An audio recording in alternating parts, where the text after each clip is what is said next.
प्रयागराज कृषि पर सूखे की मार से किसान एक फसल की खेती के लिए भगवान भरोसे रहते हैं। ऐसे में पंजाब की तर्ज पर एक वर्ष में 5 फसलों की मॉडल खेती क्षेत्र में किसी आश्चर्य से कम नहीं है। इस तरह की 5 फसली आधुनिक खेती से भदोही जनपद के गोपालापुर विकास खंड डीग के किसान मालामाल हो रहे हैं। जहां नमामि गंगे परियोजना के तहत किसान अपने खेतों में चाय व खस का प्लांटेशन कर रहे हैं, जिले में बेसहारा पशुओं और मौसम की मार के कारण खेती से दूरी बना रहे किसानों के लेमन ग्रास की खेती उम्मीदों की हरियाली लेकर आई है। लॉकडाउन के दौरान जहां देश की अर्थव्यवस्था पटरी से उतरी थी, वहीं यहां के 3 ब्लॉक के 30 किसानों ने करीब 40 हेक्टेयर में इसकी रोपाई कर अपनी आर्थिक उन्नति कर राह बुलंद कर ली है।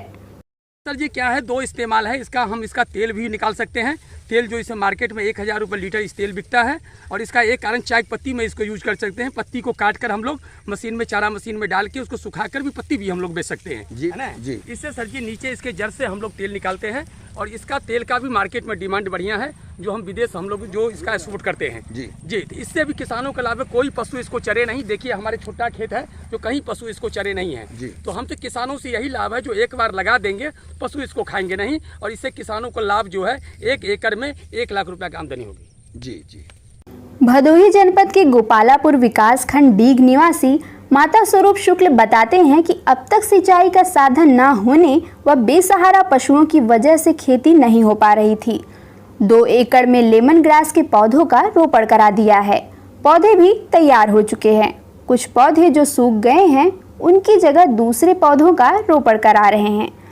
लेमन ग्रास की खेती शुरू की है। लेमन ग्रास के कई औषधीय गुण हैं। 2 पत्ती चाय में प्रयोग करने से नींबू वाली चाय का टेस्ट मिलता है। इसके तेल से विटामिन ए मिलता है, जिसका प्रयोग दवाओं के बनाने में किया जाता है। इस 5 फसली खेती पर सूखे और अधिक बारिश का विशेष असर नहीं पड़ता। वहीं चाय व खस का प्लांटेशन करने व किसानों तक अपनी बातों को जागरूकता अभियान के द्वारा पंडित शेषधर मिश्रा व गांव के अन्य साथियों के साथ मिलकर नमामि गंगे परियोजना के तहत होने वाली सभी योजनाओं को किसानों तक पहुंचाने का कार्य कर रहे हैं। भदोही कृषि विभाग के प्रभारी शिवाकांत ने नमामि गंगे परियोजना के सभी योजना के विषयों पर प्रकाश डाला। देखिए नमामि गंगे योजना हमारे विकासखंड डीग में के 34 ग्राम सभाओं में और औराई के लगभग 13-14 ग्राम सभाओं में जो गंगा के किनारे हैं वहाँ पर चलाई जा रही है। और उसमें जो है किसानों को जैविक खेती के लिए प्रोत्साहन करने के लिए जैविक खाद, जैविक बीज, जैविक बीजामृत, जीवामृत, घनामृत बनाने के लिए जो इनपुट है उस पर सब्सिडी सरकार के तरफ से दी जा रही है, विभाग की तरफ से, जिससे जो है किसान अपने घर पे ही खाद तैयार करें या जैविक कीटनाशक तैयार करें करके जो है अपने खेतों में डालें, जिससे जो है उनकी आमदनी जो है। तो नमामि गंगे के तहत सबसे पहले तो किसानों को औषधि खेती के बारे में हमने औराई ब्लॉक, ज्ञानपुर ब्लॉक के तराई क्षेत्र और डीग ब्लॉक के तराई क्षेत्रों में हम लोगों ने संपर्क किया। वन विभाग की टीम, हमारी नमामि गंगे की टीम हमको जिला संयोजक के तौर पे भाजपा की तरफ से प्रतिनिधित्व करने का मौका मिला।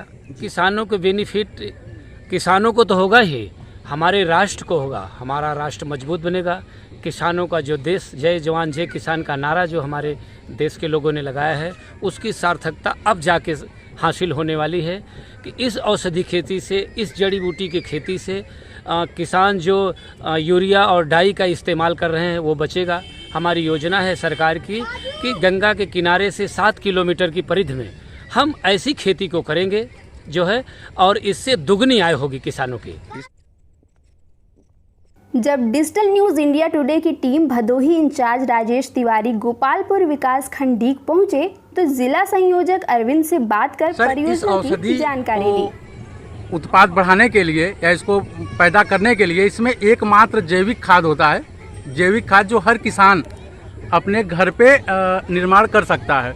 उसमें जैविक खाद के हम कुछ सूत्र आपको बता देते हैं कैसे बनता है, क्योंकि कुछ किसानों को बनाने में आसानी होगा।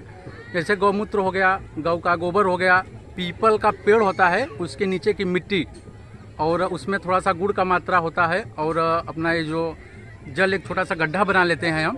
आपको कितना आवश्यकता है उसके अनुसार पूरे एक मानक है को ऐसे से काफ़ी लाभ हुआ है और कम मात्रा में कम लागत में अधिक उत्पादक का जो इसमें एक वो रिसीवर बनता है जी, बेनिफिट ज़्यादा होता है। Thank you sir. और मेहनत कम होता है। थैंक यू जी सर, धन्यवाद। डिजिटल न्यूज इंडिया टुडे के लिए भदोही से राजेश तिवारी की रिपोर्ट।